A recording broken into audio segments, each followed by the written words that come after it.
नहीं आ रहा अब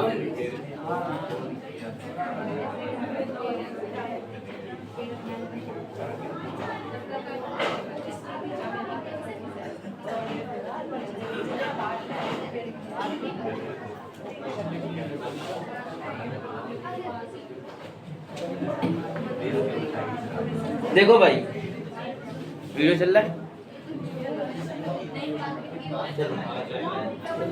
चलो ठीक है, फटाफट देखो भाई। ये ना कोशिश करना कि भैया वीडियो डालेंगे, कोशिश करना यही समझ ले, क्योंकि मेरा कोई भरोसा नहीं वीडियो डालें ना डालें, पर डालेंगे वीडियो, बना रहे हैं, पर कोशिश करना कि यही ज्यादा समझ लो, है ना। चलो हाँ यही करते, स्टार्ट है। 1 मिनट का हो चुका है वीडियो।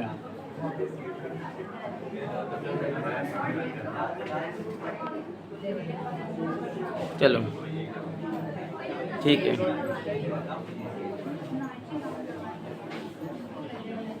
चलो अगला क्वेश्चन देखो। पहले क्वेश्चन में आओ। सेट नंबर 4 2022 क्लास 12 देखो हमारे अभी भी नहीं आ रहे, कितना कम वीडियो बन रहा है।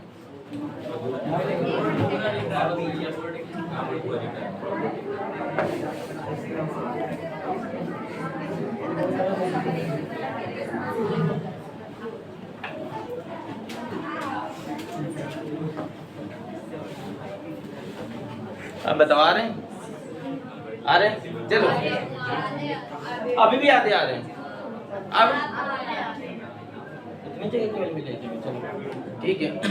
सेट नंबर 4 देखो 2022 क्लास 12 सेट नंबर 4 जीके। ठीक है, फटाफट आओ। ऑब्जेक्टिव क्वेश्चन में सेट 3 तक का करा चुके हैं। पहले का खा देखो, पहले का जो का क्वेश्चन है वो है सॉलिड स्टेट का, ठोस अवस्था का। तो जो क्वेश्चन है वो है पहले का खा। पहले का खा क्या है, कह रहा है 0.1 जली विलियन का हिमांक न्यूनतम कब होगा। तो 4 ऑप्शन दे रखे हैं, ध्यान रखना। देखो ऑब्जेक्टिव भी हम लॉजिक के साथ बताएंगे, ये नहीं कि रटवा दें। अगर रटना होगा तो तुम लोग किसी में भी जाके रट लोगे। सबका लॉजिक समझना। सोडियम क्लोराइड, दूसरा है पोटेशियम सल्फेट, लिख नहीं रहे हम, ऑप्शन बोले दे रहे हैं। पहला है सोडियम क्लोराइड, सोडियम क्लोराइड का फार्मूला होता है NaCl। दूसरा है पोटेशियम क्लोराइड यानी कि K2SO4। तीसरा क्या है भैया, यूरिया है, यूरिया का फार्मूला होता है NH2CONH2। और चौथा है ग्लूकोज। समझ में आया, C6H12O6। 4 ऑप्शन है। कह रहा हिमांक किसका न्यूनतम होगा। तो हमेशा ध्यान रखना, कभी भी हिमांक की बात करें तो हमारी लॉजिक ध्यान रखना। क्या लॉजिक लगाएंगे यहाँ पर, जिसका हिमांक किसका न्यूनतम होगा, जिसमें आयनों की संख्या ज्यादा होगी उसका हिमांक न्यूनतम होगा। अब भैया आयनों की संख्या कैसे ज्ञात करेंगे। तो देखो NaCl जब टूटता है तो किसमें टूटता है, Na+ Cl- में। यहाँ एक आयन ये है देखो, और एक आयन ये। यहाँ कितने आयन है, 2। K2SO4 किसमें टूटता है, 2K+ और SO4 - 2। यहाँ देखो 2 प्लस ये आयन है और 2 आयन ये। यहाँ टोटल कितने आयन है, 4। ये टूटता ही नहीं है, ये टूटता ही नहीं है, क्योंकि ये विद्युत अपघट्य नहीं होता है इसका जब भी विलयन बनता है। और ना ही ग्लूकोज अपने आयन से टूटता है। ध्यान रखना, यूरिया और ग्लूकोज अपने आयनों में टूटते नहीं है, और टूटेंगे नहीं तो यहाँ कितने आयन होंगे, 0। तो इन चारों में मैक्सिमम आयन किसके पास है, इसके पास है। तो इसका हिमांक क्या होगा, न्यूनतम। अगर यहाँ पर यही क्वेश्चन कर देता किसका हिमांक ज्यादा है तो इन दोनों में कोई ऑप्शन लगाते हैं। हमेशा ध्यान रखना, जब आयनों की संख्या क्या होगी भैया बताओ जरा, ज्यादा होगी तो हिमांक क्या हो जाता है, न्यूनतम। तो इसमें आयनों की संख्या किसकी ज्यादा है, K2SO4 की यानी कि पोटेशियम सल्फेट की। तो हम ऑप्शन कौन सा लगाएंगे, पहले का खाका तीसरा। तो हम कहेंगे क्यों, क्योंकि इसमें आयनों की संख्या क्या है, ज्यादा। तो पहले का खाका क्या क्वेश्चन है, तीसरा।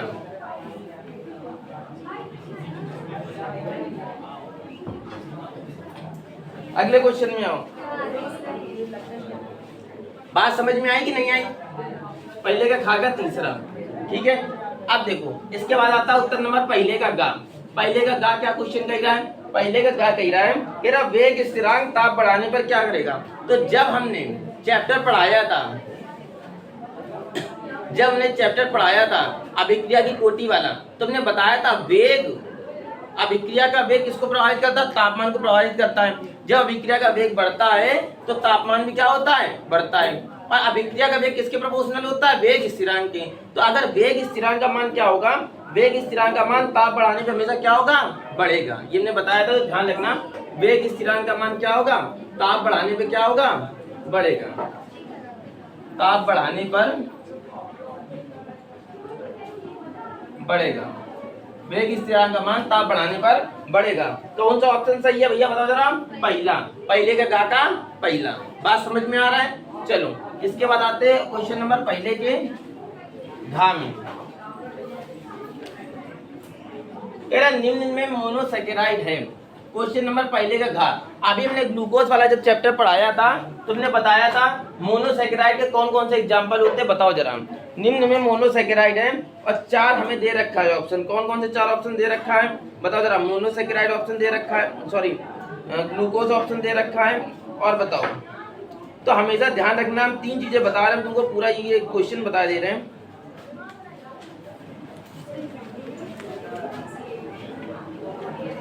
तीन चीजें होती हैं, हमने कहा था एक मोनोसैकेराइड होता है, एक होता है डाइसैकेराइड, तीनों याद रखना, और एक होता है पॉलीसैकेराइड। पढ़ाया था कि नहीं पढ़ाया था भैया बताओ जरा। हम यहाँ इसलिए बता दे रहे ताकि कभी भाई जब ये वाला क्वेश्चन पूछा जा रहा है तो इसी टाइप का क्वेश्चन पूछा जाएगा। आज हो सकता है मोनोसैकेराइड पूछा जाए, और अगर अनसॉल्व के बाहर क्वेश्चन आएगा तो हो सकता है डाइसैकेराइड पूछ दिया जाए। तो मोनोसैकेराइड कौन कौन से होते हैं? मोनोसैकेराइड होता है ग्लूकोज और फ्रक्टोज, वो अणु जो पानी में जाके अपघटित ना हो, उन्हें क्या कहते हैं? मोनोसैकेराइड, जैसे ग्लूकोज और फ्रक्टोज। तो इसमें चौथा ऑप्शन सही है, कौन होगा? फ्रक्टोज। पर ध्यान रखना, कभी अगर ग्लूकोज का भी ऑप्शन दे देता तो ये भी क्या कहलाते हैं? मोनोसैकेराइड। बात समझ में आया? डाइसैकेराइड कौन कौन से होते हैं? तो हम कहेंगे लैक्टोज और माल्टोज, लैक्टोज और माल्टोज, ये क्या होते हैं? डाइसैकेराइड होते हैं। और स्टार्च क्या होता है? पॉलीसैकेराइड। ये तीनों ध्यान रखना, क्योंकि हालांकि ऑप्शन में कह रहा था मोनोसैकेराइड कौन कौन सा है, तो कह रहा लैक्टोज पहला ऑप्शन, दूसरा स्टार्च, तीसरा माल्टोज और चौथा फ्रक्टोज। तो पहले का घा का कौन सा ऑप्शन सही है? चौथा, फ्रक्टोज। क्यों? क्योंकि क्या पूछ रहा है? कह रहा है कौन मोनोसैकेराइड है, और हमने बताया मोनोसैकेराइड का एग्जांपल क्या होता है? फ्रक्टोज। तो चौथा ऑप्शन दे रखा है वो सही है। पर इसके अलावा भी ध्यान रखना, मोनोसैकेराइड कौन कौन से होते हैं? ग्लूकोज भी होता है, डाइसैकेराइड कौन कौन से होते हैं, और पॉलीसैकेराइड कौन कौन सा होता है, ये भी तुमको ध्यान रखने की बात है। ये ध्यान रख लेना ताकि आने वाले सेटों में कर लो, ठीक है? इसको याद रखना बहुत जरूरी बात है। चलो आगे क्वेश्चन में चलते हैं। पहले का घा क्वेश्चन हो गया, पहले का अंगा। ऑब्जेक्टिव भी हम लोग विद ट्रिक के साथ पढ़ेंगे ताकि केवल वही वाला ऑब्जेक्टिव ना हो, उससे संबंधित जितने रिलेटिव ऑब्जेक्टिव वो सब हो जाए। कह रहा जब एस्टिक अम्ल को P2O5 के साथ गर्म किया जाता है, पहले का घा, तो केवल ऑप्शन में नहीं चलना है, विद रिएक्शन करना है। सॉरी, पहले का अंगा क्वेश्चन है। कह रहा जब एस्टिक अम्ल को P2O5 के साथ गर्म करते हैं तो क्या होता है? तो एस्टिक अम्ल का फार्मूला क्या होता है? CH3COH, और जब इसमें P2O5 की रिएक्शन करा देते हैं तो हमारा बनता है CH3CO का होल ट्वाइस O प्लस का H2O। ये कैसे बनता है ध्यान देखो, ये देखो CH3COH है प्लस का CH3COH, दो CH3COH है। जब इनकी आपस में क्रिया कराते हैं P2O5 की उपस्थिति में, तो ध्यान रखना एक OH यहाँ से H लेके चला जाता है, ठीक है? तो OH और H लेके चला गया तो क्या बना? H2O। अगर OH H चला गया तो यहाँ से हम OH बिगाड़ दो, बचेगा क्या? CH3CO CH3CO। कितने CH3CO दिख रहे हैं? 2। तो CH3CO का होल ट्वाइस और एक O, तो एक ये O। तो इसमें क्या रिएक्शन में कह रहा है सवाल में ये कह रहा है कि बताओ जब एस्टिक अम्ल को P2O5 के साथ गर्म करते हैं तो क्या बनता है? तो CH3CO का होल ट्वाइस O बनता है। ये पहला ही ऑप्शन है, और पहला ही ऑप्शन क्या कर देंगे? टिक कर देंगे। तो पहले के अंगा का कौन सा ऑप्शन सही है? पहला। बात समझ में आ रही कि नहीं आ रही है? बताओ, अंगा तक का समझ में आ रहा है? बताओ भाई।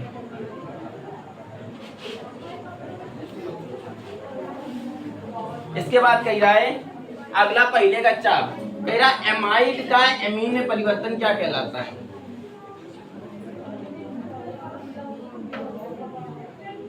एमाइड का एमीन में परिवर्तन, तो एमाइड होता RCONH2 प्लस का Br2 प्लस का 4NaOH। जब हम इसकी क्रिया कराते हैं, देखो आ रहा बोर्ड में पूरा रिएक्शन आ रही है, बताना कहाँ तक आ रहा है। RNH2 प्लस का 4NaBr प्लस का H2O आ रही है, प्लस का Na2CO। इसको कहते हैं हाफ मैन ब्रोमाइड रिएक्शन। क्या कहते हैं? Half man bromide. कभी भी हाफ मैन ब्रोमाइड रिएक्शन आ जाए तो ध्यान रखना यही रिएक्शन लिखेंगे। इसको कहते हैं एमाइड और इसको क्या कहते हैं? Amine group. ध्यान रखना कभी भी CONH2 ग्रुप लग जाए तो इसे क्या कहेंगे? एमाइड, और इसको क्या कहेंगे? एमीन। अच्छा, एमाइड से एमीन में परिवर्तन जो हो रहा है वो किस रिएक्शन द्वारा हो रहा है? हाफ मैन ब्रोमाइड द्वारा हो रहा है। इसलिए यही पूछ रहा था पहले 4 क्वेश्चन में कि एमाइड का एमीन में परिवर्तन किस रिएक्शन के द्वारा हो रहा है। तो हम कौन सा ऑप्शन टिक करेंगे भैया, बताओ जरा।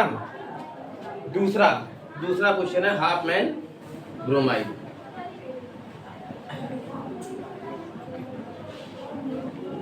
बात समझ में आ रही है? कोई समस्या है बताओ। हाफ मैन ब्रोमाइड, ये 4NaBr है, Br2। ठीक है, पहले के सारे ऑप्शन समझ में आए कि नहीं आए बताओ जरा।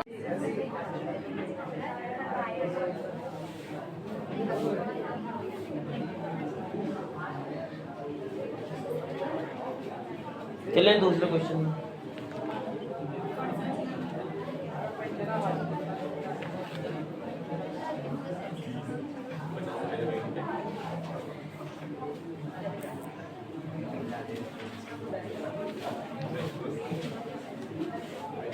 दूसरे का क्या क्वेश्चन कह रहा है? क्रिस्टलीय ठोसों का अंतर आणविक बलों के आधार पर वर्गीकरण कीजिए। ठोस अवस्था का क्वेश्चन है, ठोस अवस्था मॉलिक्यूल्स में है नहीं, तो दूसरे का क्वेश्चन नहीं करना है। इसके बाद आता है दूसरे का खा क्वेश्चन। दूसरे का खा क्वेश्चन है 2 नंबर में राउल्ट के नियम को परिभाषित करो। तो राउल्ट का नियम क्या होता है?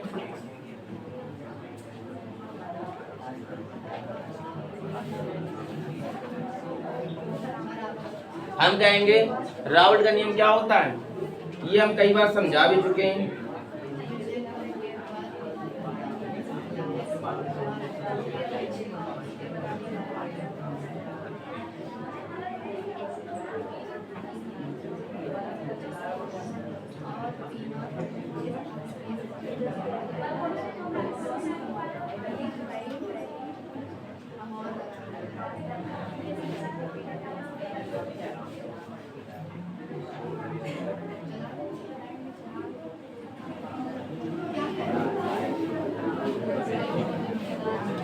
राउल्ट का नियम क्या होता है?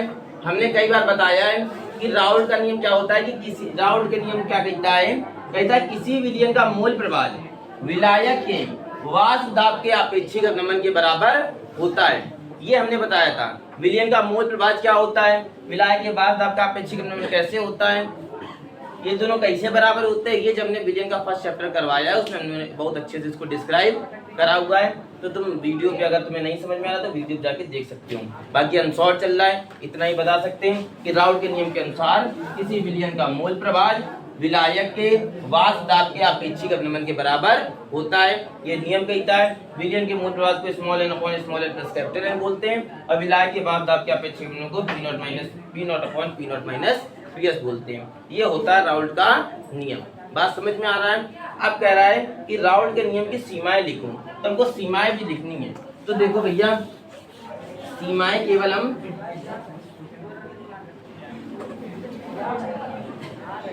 दो नंबर का क्वेश्चन है तो कितना ही कर लोगे। तो एक तो तुमको नियम लिख दिया 1 नंबर में, दूसरा सीमाएं क्या क्या होती हैं। राउल्ट के नियम की 3 सीमाएं होती हैं। एक तो विलयन तनु विलयन के लिए लागू होता है। विलयन जो होना चाहिए वो तनु होना चाहिए, मतलब ज्यादा से ज्यादा हल्का होना चाहिए, गाढ़ा विलयन नहीं होना चाहिए। तो एक तो ये कहता है कि राउल्ट का नियम कि हम जो थ्योरी बता रहे हैं वो उसी विलयन में सिद्ध होगी जो विलयन तनु होगा, शांत नहीं होना चाहिए, विलयन तनु होना चाहिए। दूसरा विलयन कैसा होना चाहिए, विलयन में आवाजशील पदार्थ मिले होने चाहिए, आवाजशील पदार्थ मिले होने चाहिए। और कैसा होना चाहिए? वैद्युत अनअपघट्य होना चाहिए, मतलब वैद्युत अपघट्य ना हो, वैद्युत अनअपघट्य होना चाहिए। इसका मतलब क्या होगा? इसका मतलब ये होगा, अगर हम किसी विलयन में कोई पदार्थ घोले या किसी विलायक में कोई पदार्थ घोले, तो जो पदार्थ घोले वो पदार्थ आयनों में नहीं टूटने चाहिए। अगर तुमने कोई ऐसा पदार्थ घोल दिया जो जाके अपने आयनों में टूट गया, तो फिर उस विलयन में वो विलयन वैद्युत अपघट्य बन जाएगा अगर आयनों में टूट गया। और फिर अगर वो विलयन वैद्युत अपघट्य बन गया तो फिर ये नियम लागू, राउल का नियम उस विलयन के लिए लागू नहीं होगा। तो विलयन आवाजशील पदार्थ है तो घुलाना चाहिए, दूसरा काउंट क्या होना चाहिए? वैद्युत अनअपघट्य होना चाहिए। बात समझ में आ रही कि नहीं आ रही है? तीसरा, संगुणन या वियोजन नहीं होना चाहिए, संगुणन या वियोजन नहीं होना चाहिए पदार्थों का। पदार्थों क्या नहीं होना चाहिए? संगुणन या वियोजन नहीं होना चाहिए। ये 3 सीमाएं हैं कि तनु विलयन होना चाहिए, आवाजशील पदार्थ घुले होने चाहिए, वैद्युत अनअपघट्य होना चाहिए विलयन, अब संगुणन या वियोजन विलय पदार्थों का नहीं होना चाहिए। ये 3 नियम है। वियोजन का मतलब पदार्थ जो विलय पदार्थ हो टूटे ना, अपने अणु में टूटे ना। बात समझ में आ रहा है? कोई दिक्कत है? ये 3 सीमाएं हैं और यही तुमको लिखना 2 नंबर में है, इससे ज्यादा तुमको लिखना नहीं है। बात समझ में आया? चलो अगला चलते हैं।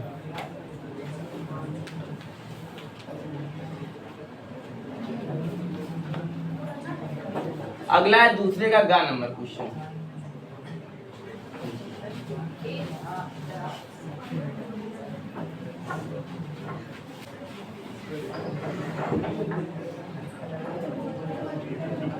दूसरे का गा कह रहा कोलेराउस नियम बताओ।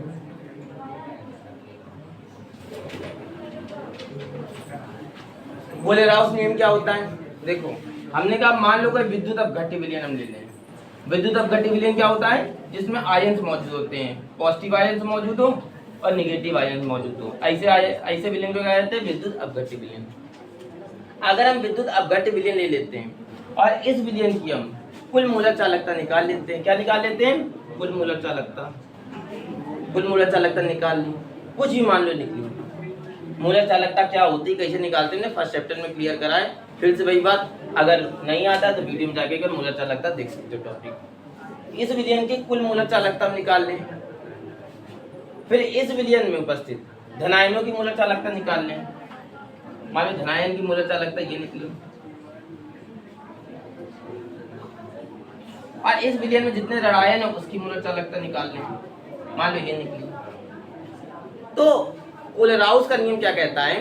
कहता अगर किसी वैद्युत अपघट्य विलयन की हमने कुल मूलक चालकता निकाली, फॉर एग्जांपल इसने इसकी कुल मूलक चालकता निकाली 10 निकली, और फिर ये विलयन 2 चीजों से मिलकर बना, धनायन से और ऋणायन से।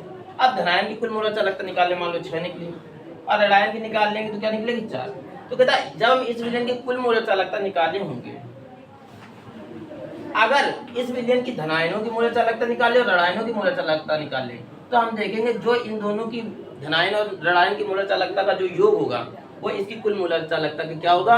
बराबर होगा। तो यही कहता है कोलेराउस का नियम।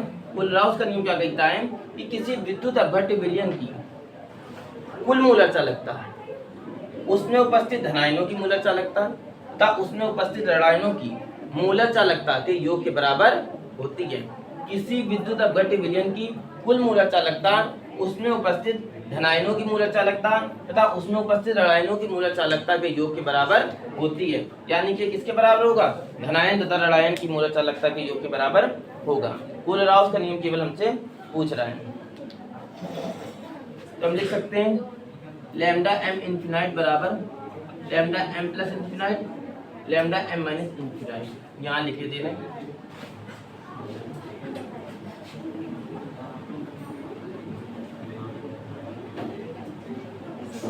इसको इस तरीके भी लिख सकते हैं। बात समझ में आया? कुल मूलक चालकता धनायनों की मूलक चालकता और ऋणायनों की मूलक चालकता की योग के बराबर होगी। अच्छा भैया, इन्फिनाइट क्यों लिखा गया है? क्योंकि हम यहाँ पर ये भी कह रहे हैं जो विद्युत अपघट्य विलयन है वो अनंत तन्यता पर होना चाहिए, इसलिए यहाँ इन्फिनाइट शब्द का प्रयोग किया गया है। क्योंकि ये भी कह रहा है कि एक तो विद्युत अपघट्य विलयन होना चाहिए, दूसरा वो अनंत तनु होना चाहिए, मतलब उसको ज्यादा से ज्यादा पतला होना चाहिए। इसलिए परिभाषा में शुरुआत में एक शब्द जोड़ा जाता है कि अनंत तन्यता पर किसी विद्युत अपघट्य विलयन की कुल मूलक चालकता उसमें उपस्थित धनायनों की मूलक चालकता और उसमें उपस्थित ऋणायनों की मूलक चालकता के योग के बराबर होती है। बात समझ में आया? कुछ नहीं करना है। चलो इसके बाद कह रहा अनुप्रयोगी बताना है। अनुप्रयोगी बताना है तो यही है, अनुप्रयोग लिख सकते हो कि अगर किसी विद्युत अपघट्य विलयन की मूलक चालकता ज्ञात करनी है, अगर किसी विद्युत अपघट्य विलयन दे रखा है और उस विद्युत अपघट्य विलयन में कुल मूलक चालकता दे रखा हो और धनायन की मूलक चालकता दे रखा हो और ऋणायन की मूलक चालकता ज्ञात करनी हो तो बड़ी आराम से ज्ञात कर सकते हैं। तो इसके अनुप्रयोग में तुम लिख सकते हो कि अगर कोई दुर्बल विद्युत अपघट्य विलयन दिया गया है तो दुर्बल विद्युत अपघट्य विलयन की मूलक चालकता ज्ञात करने में, चाहे उस विलयन की मूलक चालकता ज्ञात करना हो, चाहे उसमें उपस्थित धनायन और ऋणायन की मूलक चालकता ज्ञात करना हो, तो विलयन की मूलक चालकता या उसमें उपस्थित धनायन या ऋणायन की मूलक चालकता ज्ञात करने पे इस नियम का उपयोग किया जाता है। बाकी तुम्हारे स्क्रीन पे पूरा का पूरा थ्योरी सही क्वेश्चन तुम्हें दिख जाएगा अनुप्रयोग का।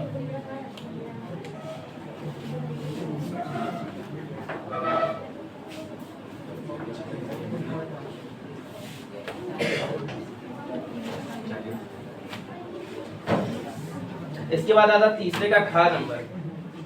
आईयूपीएसी नाम दिया गया है।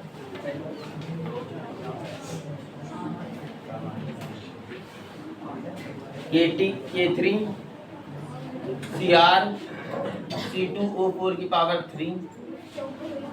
कह रहा है इसका आईयूपीएसी नाम बताओ। इसका आईयूपीएसी नाम कैसे बनाते हैं भैया, ध्यान रखना। जब भी इस तरीके का उच्च संयोजन यौगिक दिया गया हो तो पहले इसको धनायन और ऋणायन में तोड़ते हैं। हम देखते हैं ब्रैकेट के बाहर वाला क्या है। ब्रैकेट के बाहर वाला अगर धातु है और हमको पता है ये धातु होता है, क्यों हमने कुछ धातु याद करवाया था, जैसे सोडियम पोटेशियम, ये सब क्या होते हैं, धातु होते हैं। अगर ये धातु है तो ये पॉजिटिव होगा, अगर ये पॉजिटिव होगा तो ब्रैकेट के अंदर वाला क्या हो जाएगा, हमेशा निगेटिव। सबसे पहला रूल तो ये, पॉजिटिव और निगेटिव तोड़ेंगे। फिर आप सबसे पहले पॉजिटिव का आईयूपीएसी बनाएंगे। अगर एक के है तो इसका नाम क्या हो जाएगा, पोटेशियम। के को क्या कहते हैं,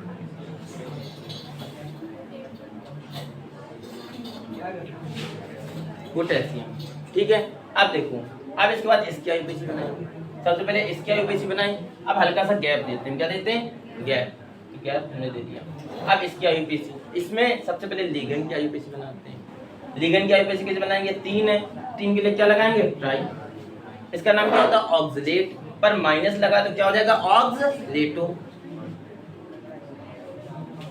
इसके बाद इसकी ये लगाएंगे, वैसे इसका नाम होता है क्रोमियम, पर माइनस में तो क्या हो जाएगा, क्रोमेटो। अब इसका ऑक्सीडेशन नंबर लिखेंगे। कैसे ऑक्सीडेशन नंबर लिखते हैं बताओ भैया, कैसे निकालेंगे। इसका ऑक्सीडेशन नंबर निकालने के लिए इसको x मान लेते हैं, प्लस ये 1 होता है, इसका 1 गुणे 3, प्लस इसका कितना होता है बताओ जरा, माइनस का 2, माइनस का 2 इंटू 3 बराबर 0, यही होता है। अब इस इक्वेशन को हम यहाँ सॉल्व करे दे रहे हैं, इस इक्वेशन को यहाँ सॉल्व करे दे रहे हैं। कहाँ सॉल्व करते हैं, यहाँ सॉल्व करे दे रहे हैं। देखो इक्वेशन क्या लिखी, 3 प्लस एक्स, अब 3 का माइनस 2 गुणा करेंगे, -6 बराबर 0। x माइनस 3 बराबर कितना हो जाएगा, 0। x बराबर कितना हो जाएगा, 3। तो इसकी ऑक्सीडेशन कितनी निकली, 3। तो इसके आगे क्या लिख देंगे, 3। कुछ नहीं करना है, एक बार फिर से समझो। सबसे पहले इसको तोड़ेंगे प्लस और माइनस में। बार वाला अगर धातु है तो ये प्लस में, ये प्लस में तो ये अपने आप माइनस में।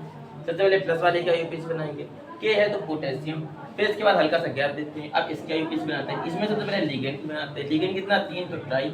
इसको ऑक्सीलेट बोलते हैं, पर अगर ये माइनस लगा है चार तो क्या हो जाएगा, ऑक्सीलेट की जगह ऑक्सीलेटो।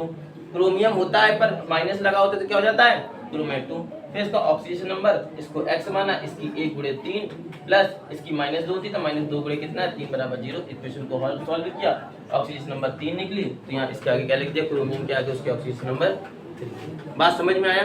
कोई समस्या बताओ इसमें, इस वाले में किसी कोई समस्या तो बताओ।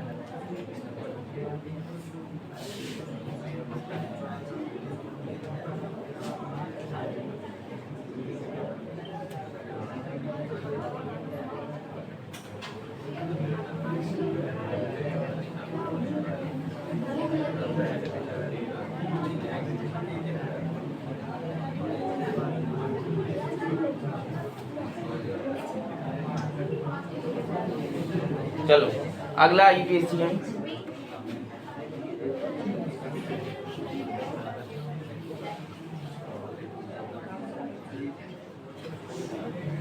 तीसरे के खा का दूसरा, CONH3 का होल 5, CO की पावर 3। वीडियो में डालेंगे नहीं अगर शोर मचेगा, ध्यान रखना, इसलिए अच्छे से समझो। करने के लिए दे देंगे, क्वेश्चन केवल भेज देंगे, ध्यान रखना। इसलिए अच्छे से यहाँ समझो। क्वेश्चन भी अगर हमको वीडियो में ना भी डाल पाए और केवल क्वेश्चन भेज दे तो क्वेश्चन से तुम्हारा काम चल जाए। इस तरीके यहाँ पर समझो। बात समझ में आया कि वीडियो समझ लो, यहाँ पर क्वेश्चन भेज देंगे आंसर तो फटाफट कर लो, और समझा यहाँ दे रहे हैं, इसलिए समझो अच्छे से। ये है, अब बात समझो फिर से। ब्रैकेट के बाहर वाला पहले देखते हैं। अब हमको पता Cl क्या होता है, नॉन मेटल होता है, क्योंकि इसकी जब इसका इलेक्ट्रॉनिक विन्यास करते हैं तो लास्ट कक्षक में 7 इलेक्ट्रॉन आते हैं, और मैं बताया था 5 या 7 जिसमें आते हैं वो क्या होता है, अधातु। और ऐसे हमने सीरीज भी याद कराई ट्रिक से। तो फिलहाल ये कि ये अधातु है, और कुछ चीज़ें तुमको याद होनी चाहिए कौन कौन से अधातु होते हैं, ठीक है। तो ये क्या हो गया, अधातु। बात समझ में, अधातु है तो इसके ऊपर माइनस, अगर माइनस है तो ऑलरेडी ब्रैकेट के ऊपर क्या आ जाएगा, प्लस। सबसे पहले हम प्लस वाले बनाते हैं। पिछली वाली यूपीएससी में यहाँ पर प्लस था तो उसकी बनाई थी, अभी ब्रैकेट में प्लस आ गया तो सबसे पहले ब्रैकेट की बनी। अब ब्रैकेट में सबसे पहले किसकी यूपीएससी बनती है बताओ जरा, लिगेंड की। लिगेंड में अब यह दो चीजें, एक ये ब्रैकेट एक ये ब्रैकेट। तो यहाँ से स्टार्ट करेंगे, यहाँ से स्टार्ट करेंगे, इसको बोलेंगे पेंटा। अब एक चीज ध्यान रखना, जो CO3 होता है वो माइनस में होता है, किसमें होता है, माइनस, ठीक है। तो इसको बोलेंगे पेंटा। अब प्लस में तो एमिनो नहीं होगा, अगर यहाँ पर माइनस में होता तो एमीन की जगह क्या हो जाता, एमिनो। पर ये पेंटा, इसको क्या बोलेंगे, एमीन,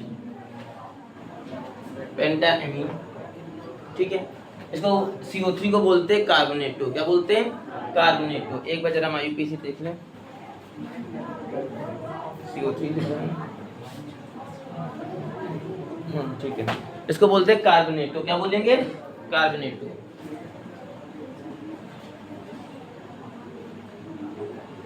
ठीक है, तो पेंटा एमीन कार्बोनेटो। इसके बाद इसको क्या बोलते हैं, CO को कोबाल्ट, क्या बोलते हैं, कोबाल्ट। ध्यान रखना ये कैपिटल C स्मॉल o है, तो ये हो जाएगा कोबाल्ट। अब कोबाल्ट का ऑक्सीडेशन नंबर लिखेंगे, तो कोबाल्ट का ऑक्सीडेशन नंबर कितना आएगा बताएगा कोई, बताओ कोबाल्ट का ऑक्सीडेशन नंबर कितना आएगा,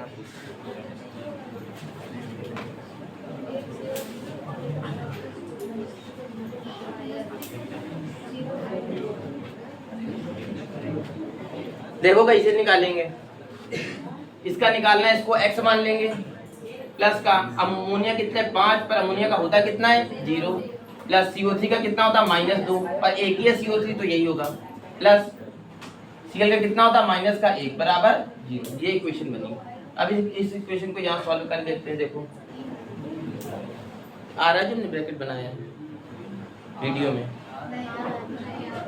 पिछली बार हमने जो समझाया वो आ रहा है, सही बोला। x ये 5 का गुणा 0 से होगा, क्या हो जाएगा 0, माइनस का 2 और माइनस का 1 जब जुड़ेगा कितना हो जाएगा, माइनस का 3 बराबर 0। अब ये -3 उधर जाएगा, कितना हो जाएगा 3, तो x बराबर कितना आ गया 3, यानी कि CO के ऑक्सीडेशन नंबर कितने निकले 3। अब इसके बाद जब ब्रैकेट की बना लेते हैं तो थोड़ा सा गैप दे देते हैं और इसका नाम क्या होगा, फ्लोराइड। ये होगा इसका यूपीएससी, पेंटा एमीन कार्बोनेटो कोबाल्ट थर्ड, और इसके बाद थोड़ा गैप देके फ्लोराइड। बात समझ में आई इसका यूपीएससी। देखो कोई दिक्कत हो रही है तो बताओ।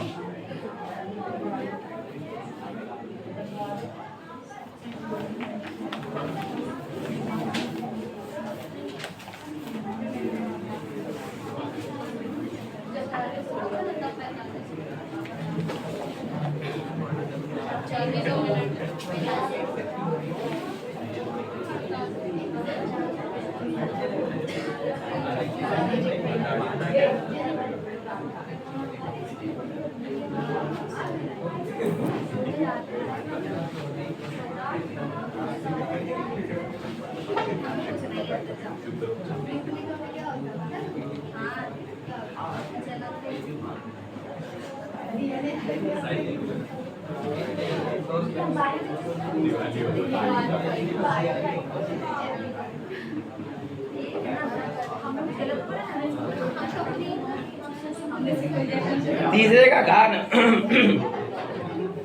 का घा नंबर हमसे कह रहा है न्यूक्लिक अम्ल बताओ। देखो अगर यही क्वेश्चन 7 नंबर में आता न्यूक्लिक अम्ल तो हम एकदम अच्छे से समझाते, पूरा 10 मिनट ले सकते थे। पर चूंकि 2 नंबर में आए तो हम ज्यादा समय नहीं ले सकते, ना तो समझाने में ना तो करवाने में। हमको 2 नंबर के हिसाब से करना, वो भी 1 नंबर 2 नंबर में 2 चीजें दे रखी हैं। 1 नंबर में उदाहरण है तो उदाहरण देने में कुछ समझाना नहीं है। 1 नंबर में हमको न्यूक्लिक अम्ल करना है एक तरीके से। तो जब 1 नंबर में हमको न्यूक्लिक अम्ल करना है तो यहाँ पर हम 1 नंबर के हिसाब से ही समझाएंगे और 1 नंबर के हिसाब से करवाएंगे। जब ये 7 नंबर में क्वेश्चन आएगा तो अनसॉल्व में हम 7 नंबर के हिसाब से पूरा 10 मिनट समझाएंगे। तो अभी फिलहाल थोड़ा सा समझ लो न्यूक्लिक अम्ल क्या होता है बेसिकली। तो हम कहेंगे न्यूक्लिक अम्ल क्या होता है, न्यूक्लिक अम्ल क्या होता है, बात को समझो। कोई भी जीवित कोशिका होती है, हमको पता है हमारा पूरा का पूरा शरीर कोशिकाओं से मिलकर बना है। तो अगर कोई भी कोशिका है, जैसे हमारा पूरा शरीर है कोशिका से मिलकर बना है, तो बहुत सारी कोशिकाओं से मिलकर बना है शरीर।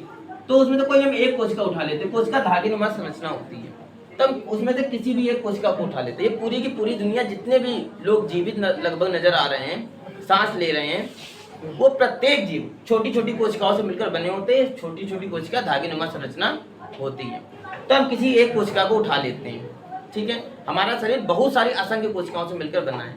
तो उसमें से हमने किसी अगर एक जीवित कोशिका को उठा लिया तो उस जीवित कोशिका में, हर एक जीवित कोशिका में या हर एक कोशिका में एक अपना नाभिक होता है। इसमें कहीं एक